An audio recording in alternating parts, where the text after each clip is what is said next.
Hello, Legion. This is Hadrian. Thank you for being here. Let's play some more Stellaris in our Song of the Stars series. So, here's the thing. I got some great comments on episode 10, including one just pointing out the fact that the voices are being absolutely horrible right now. But they're not. They're really not. And here's the thing.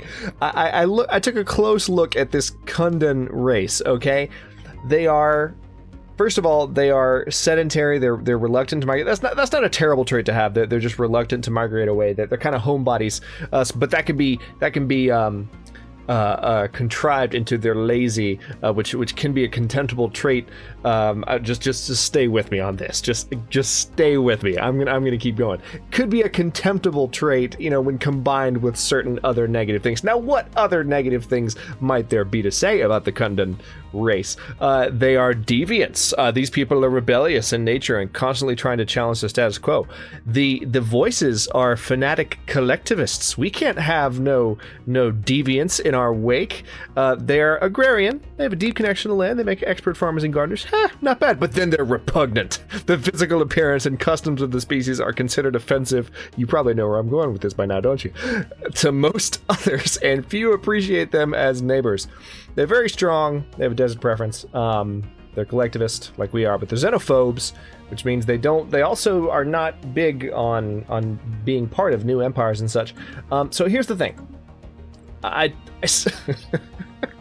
said at the end of the last episode that I wasn't going to come up with a role-playing explanation, but I took a second after the episode was over, and I just I looked at the race, and I looked at the episode after it posted, because this is my first time recording in about a week, just by sheer coincidence, the way it's worked out.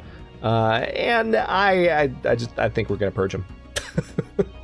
I just think that's what's going to happen. So here's what we're going to do. We're going to open up Sec Bryn, manage the sector, and we're going to use some of our influence to add mercy briefly to our home system so that we have control over this population, because otherwise we wouldn't have been able to do it. So now let's pull this up. Now we have the purge option. Now, yep, we're going to purge them all. Holy crap. The process will be completed on 2254. It's going to take 2.5 years to kill them. Interesting. So we are slaughtering them. Like, we are literally killing them off because they are beyond the pale. They do not deserve to live in our presence. And I'm just gonna go on with life pretending that that's okay. And that's what we've and that's a normal thing to do in strategy games, right? Right. Okay. So what else were we doing? Let's just pretend that didn't happen. I'm gonna leave this planet as well. Actually, I can't. Can I? Can I go ahead and re-add this to that sector? Will that cancel the purge? Okay, hang on. Let's see what happens here. If I go back, there's a ship idling on the plains of Talasis 3. Its sensors reacting to the Lumleo in orbit around the planet. The Lumleo's crew have been unable to confirm exactly when the craft was abandoned, for it is abandoned, or who left it there, or where they are now. According to science officer Adrix Kujatek, remotely activating the lightly armed ship would be trivial should we wish to add it to our fleets. No one would miss it, surely. I feel like that's happened already in our series. But yeah, we just got a new Corvette called the Greased Lightning. No, that happened in a game that I was playing. But I find it hilarious. It's called the Greased Lightning. All right, so we're going to go ahead and send this fleet back to our core system, which is actually, I forgot, it's a good ways away, isn't it? All right, let's go back to Wrath. Also send the Greased Lightning there as well. Now, what was I going to do? That's right. We have a bit of an energy deficit right now because we're over our core system limit, and that needs to change by virtue of re-adding this system to Sec Bryn. Manage sector. Okay, now here's the question. We just gave them management back of that population. Are they still under purge orders? They are. Okay, we still have an energy deficit, but it's not nearly as big. Problem solved. Okay. I've got this construction ship idling. Let's see if there's anything it can do. Looks like I've mostly built this area out, so we're just going to have to do some upgrading on our core worlds to get this energy deficit resolved. Actually, this world hasn't finished growing just yet, so that'll help when it's done. Let's see, Naldaran, how are you doing? You're good. Are you not growing? You're not growing, are you? No, of course you're not. Crap. Oh, and there's no place to... Unless we... Hang on. Let's build a hydroponics farm and move a population there. It's going to take a second, but that planet will start growing again, which will help. Daran Met, are you growing? Tell me you're growing. Okay, you're growing. Right, so they're going to have power production going there soon. That's helpful. This is our slave world. Nal Sarah. Let's go ahead and upgrade this to ensure that this planet continues to grow.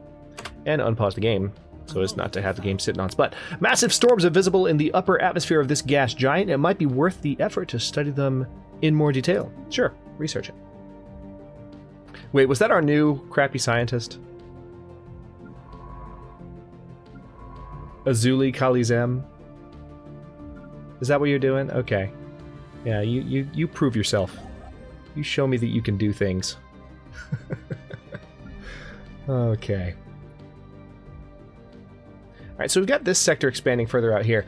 I also received one comment pointing out, hey, you know, use the new expansion planner. And this is worth pointing out, because right now there's not a whole lot going on, so I kind of, when I got that comment, I was like, well, I can kind of tell where I need to expand. But let's take a second to appreciate the fact that this feature is now present in Stellaris. So first of all, I can sort by habitability, so we can always see very easily what the next best planets to build are on. So there's this tundra world in Ejok that I could add to the to the Sekhmet sector. This is Sekhmet and this is Sekbrin. Let's see. Vazanak 3 is also a world that we can... Oh, no, it's that button I need to hit. So there's actually a couple of colonies there that I could colonize. Now, what if I select is colonizable? Doesn't really change anything, does it? Okay, cool. Now what if we looked at worlds?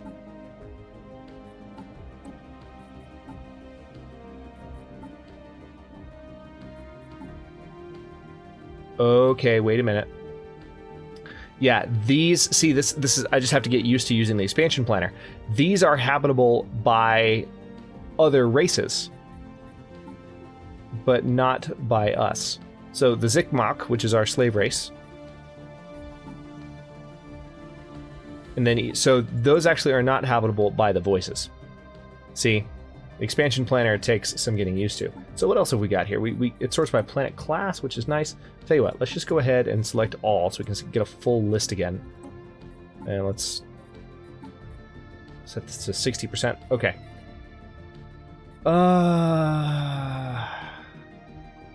Sort by name, sort by size, which is very nice. Also, it shows modifiers, so high gravity, shadow play, low gravity, Stone Age primitives. Okay, this is quite nice. This is where we can tell where there are Stone Age primitives that are still in existence.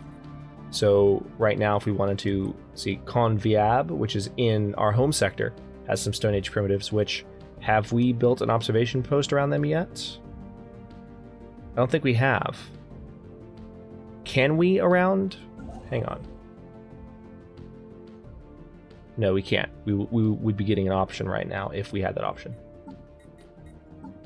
So yeah, this tool is quite nice, and you'll see me resorting to it more and more as the series goes on. Right now, I mean, it's pretty easy to just kind of look at everything that is available to me and see, okay, well, where could we sensibly colonize? But we're rapidly getting to a point where, and as I told that commenter, your point's well taken, we're rapidly getting to a point where you're going to see me, needing to make more use of that. So that's the plan, believe it or not. How's research going? What do we got? Hyperlane breach points, hyperdrive 2, very nice. Galactic administration, cruisers. All right, now we had a science ship down here experimenting. Can we go ahead and, how's our leader pool looking? Leaders, 9 out of 14. Yeah, we got room. Mighton 2 frequently experiences massive and extremely violent storm systems in its atmosphere. Several dozen persistent storms are visible from orbit, with winds often reaching speeds in excess of 700 meters per second. Jesus! The cause of these storms is not immediately apparent, as we have found nothing in the planet's climate model that would explain them. Our scientists are interested in studying this anomaly. Interesting. All right. It's funny. It says interesting is the button, but that was also genuinely my reply. Interesting. How are our strategic resources doing? So we have better explosive weapons damage. We have 3 beryllium ore, and then we have lower terraforming costs because of terraforming liquids. That's nice. Now, I was looking at leaders. That's right, because I think it's time we built another science ship. And did a little bit more in terms of exploring at one time. So let's arrange that, shall we? Done. Just one for now. Meanwhile, let's see what else we can build here. I've built all of my space stations.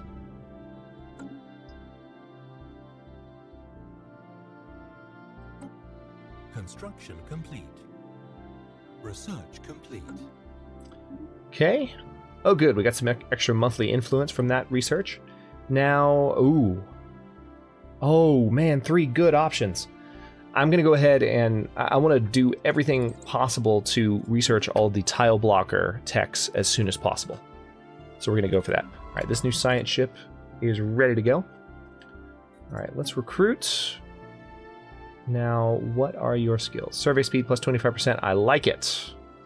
Go with that. So, Cytophane Ka Rupe, or Roop, perhaps. No, I don't want to rename you. I just want to assign you to that ship. Thanks. All right, so now this science ship, we're gonna send you straight back out to keep exploring in this area. Survey, survey, survey,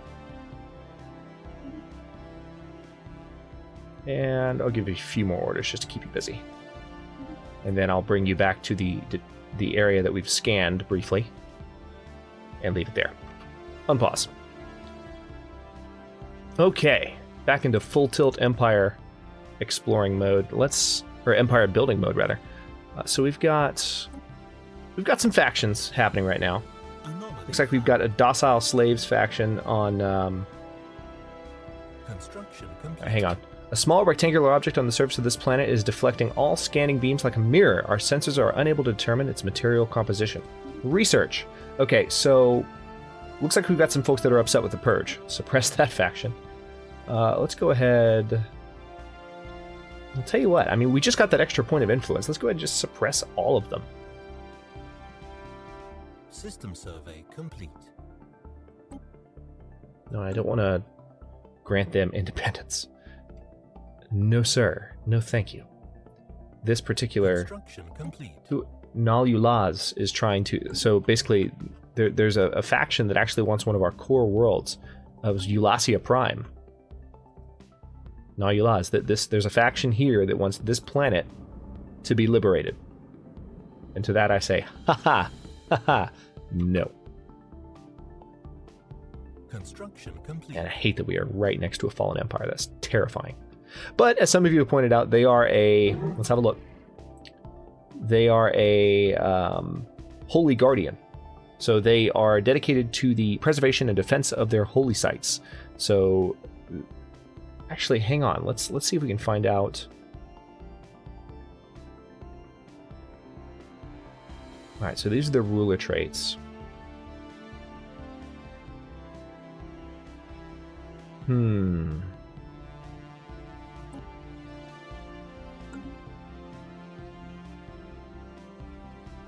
Is there a way to tell what their holy worlds are, though?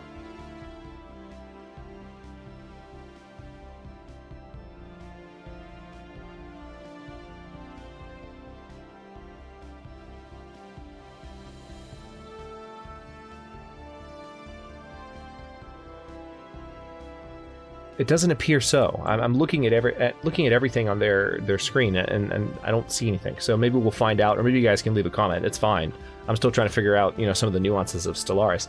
Stellaris is an interesting game for Paradox in that when you start out, it's very much a 4X, and you play through it, and you expand your empires, and you establish your territories and your different sectors and whatnot. But then once the galaxy is kind of populated, and you have all these nations taking up this whole space, then suddenly you find yourself going, wait a minute, this looks familiar, and you're playing CK2 or EU4, more or less. I mean, obviously it's not the same type of game. They have, scaled it back to make it a bit more approachable than those titles, but, the point is, more detail has a way of sneaking its way in. So you're like, oh, I understand this game. I understand what's going on. Then you're like, oh god, no, I don't. There are definitely some mechanics that are a few layers below the surface. While conducting surface scans of Yon 1, Science Officer Adrix Kajatek and the crew of the Lum Leo discovered what appears to be an artificially carved slab of rock covered in alien writing. They have not detected any other signs of alien activity on the planet, and exactly how this mural came to be here is a mystery. We have prepared a special project to translate the text.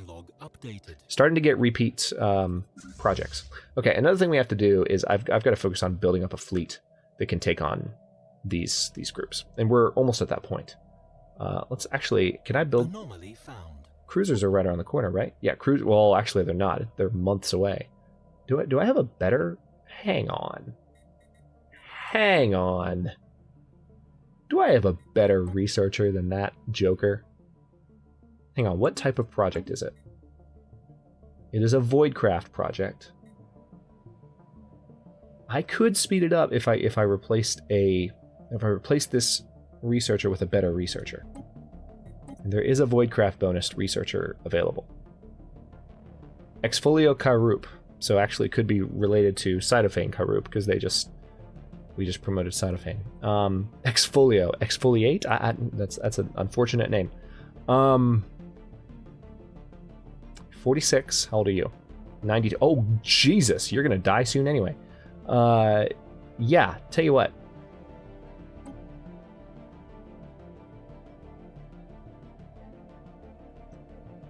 Okay, so we just recruited that one. Let's go to engineering. Excellent. Okay, so that actually didn't shave that much time off. But hey, do what we can. Alright, this construction ship.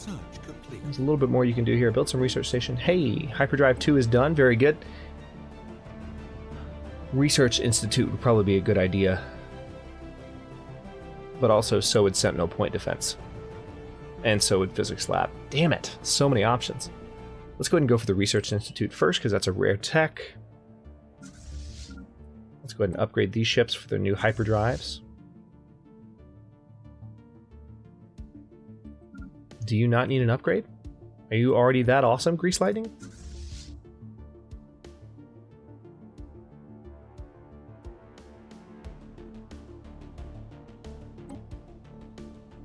Grease Lightning has Hyperdrive 1. Grease Lightning, you need an upgrade, my friend. Hang on. Maybe I can't upgrade it because it's not of my technology. Or perhaps I can't because they're not merged in one fleet. That doesn't make sense, but we'll try it. So we're gonna have... Oh, I love this soundtrack so much. So we're gonna have this ship jump in with the first Na Magnoli, which is the name of our fleet apparently. And then when that happens, okay, no, we're still not getting a new upgrade button, so I'm not sure what's going on there. Our ship that we found is a little bit crappier compared to others that we own, which is more than a little frustrating, but what can you do? You know what? This reminds me. Hang on. Someone pointed out to me sector settings.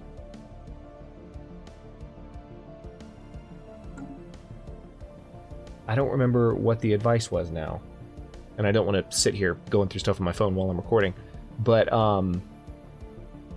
there was something about a particular setting And I had a question about it because they just released a patch and it was related to kind of a glitch with the game. Oh, you know what it was? Sector settings. It was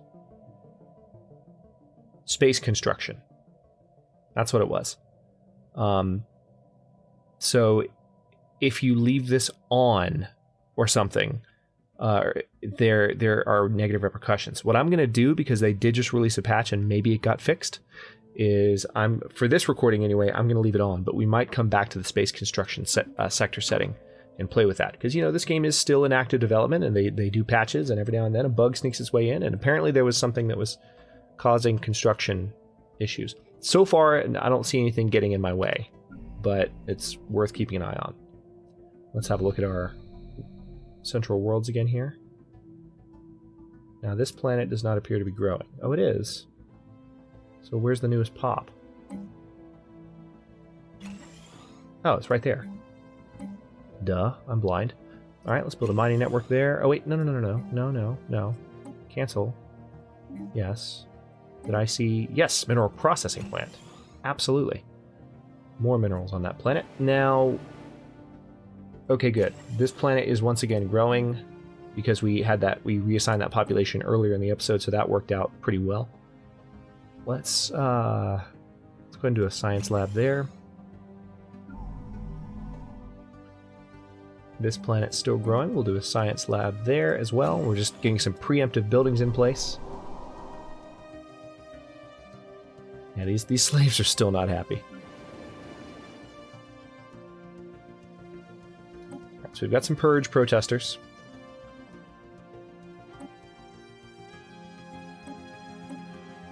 Malcontent slave faction. I don't know what's going on with the docile slaves faction here.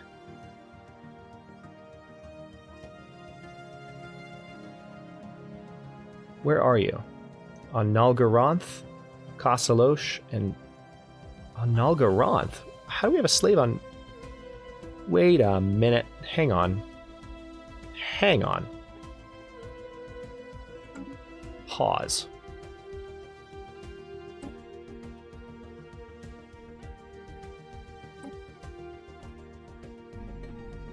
Oh, yeah, that's right. Okay, so we've got these slaves on Nalgaranth because we totally took over their world. Let's go ahead and... Oh, we can't clear this tile because it's in a sector. Oh, that's annoying. Okay, well... System survey complete. It looks like they might be doing it on their own. Maybe.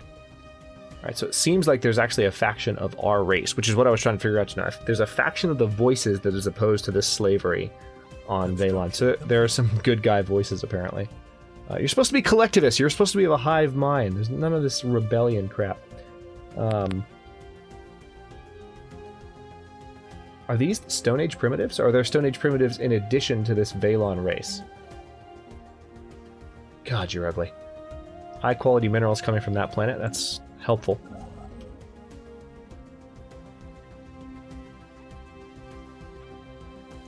Alright. Oh, hey! This guy's surveying down here. That's handy. Anomaly found. Wait, what? Sensors pick up an unexpected activity from an isolated point on Hadrian 3's Arctic surface. So this must be... Oh, this is Idrix Kajatek. So where... Hang on. Where are you? Okay, Idrix is out here doing some research. Idrix is one of our older researchers. Probably not going to be around for much longer. How old is Idrix? 72, yeah. Been around for a while. Done a lot of good work. As opposed to Azuli. Newbie. Okay, Cytophane, Kairupe. Yeah, this is our other newbie. Do better than Azuli, Cytophane. You can do this. We've got this ship over here. I still need to build some more military ships. And I guess my energy situation is getting better. I've been a little bit nervous about building more ships while our energy income is not fantastic. But let's go for it. Also, I need, I want to build cruisers. What have we got? We've got 10 destroyers right now, 20 corvettes. We've got plenty more room, so let's go ahead and build 5 more destroyers. Nice having a backup supply of minerals where you can just queue up orders for 5 ships and not care about it.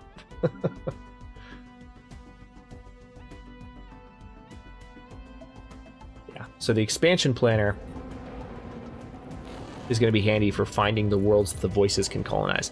It is a processing plant working with the planet's most abundant mineral resources, and preliminary scans by the Lumleo indicate it can be reactivated with relative ease. Nice! 250 engineering research, which is really handy considering the fact that we are doing a project right now. Oh wow, check that out. That really helped. Either that or just a lot of months have passed on their own. But last time we looked at that was in the 80s. Now it's in the 30s. Because of that bonus we just got. That could not have come at a better time. So we need cruisers. Once I have cruisers, which is probably going to happen next episode or the one after that, we're going to be able to take on some of these border folks and deal with them. Let's see. Ooh, a frontier clinic would probably be good. It's pretty cheap research too, so it'd be done relatively quickly. Frontier clinics, what they do is they do that. They produce food, but they also just improve the quality of life for colonists on alien world. So habitability goes up by 5%, which is a mechanic I'm still learning, by the way. As far as what habitability means. I mean, habitability to me is something you think about when you are first settling on a planet and you figure out how many spaces are going to be available on it, based on habitability. So this is 80% habitable by the Zikmok. So to me, that 80%, because it's 80%, there's a relatively high number. I don't know. Maybe I'm thinking wrong. Like, this is a 12 planet size, so that's actually what determines the number of tiles. So habitability. Let's have a look here. Habitability determines the max.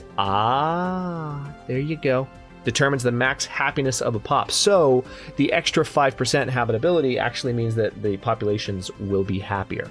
That's actually quite nice. I could build a frontier clinic on my slave world and make them a little bit happier that way. That could definitely work out. But anyway, I will go ahead and cut this episode here. In the next one, well, you know what we're going to do. We're going to continue working towards having cruisers, which we're now much closer to. And then once we have cruisers, we're going to build cruisers. And once we've built cruisers, we're going to kill that fleet. And then possibly that one. But there's 2 big fleets in that sector as opposed to just 1 here. So our priority is probably going to be there. Thanks very much for watching. If you enjoyed the episode, don't forget to like the video and subscribe to the channel to follow along. If you're not subbed already, I upload new episodes in Song of the Stars every day at 6 Eastern Daylight Time, which is GMT-4 for those of you not in the States. And comments are always welcome. Let me know what you think, and I'll see you next episode.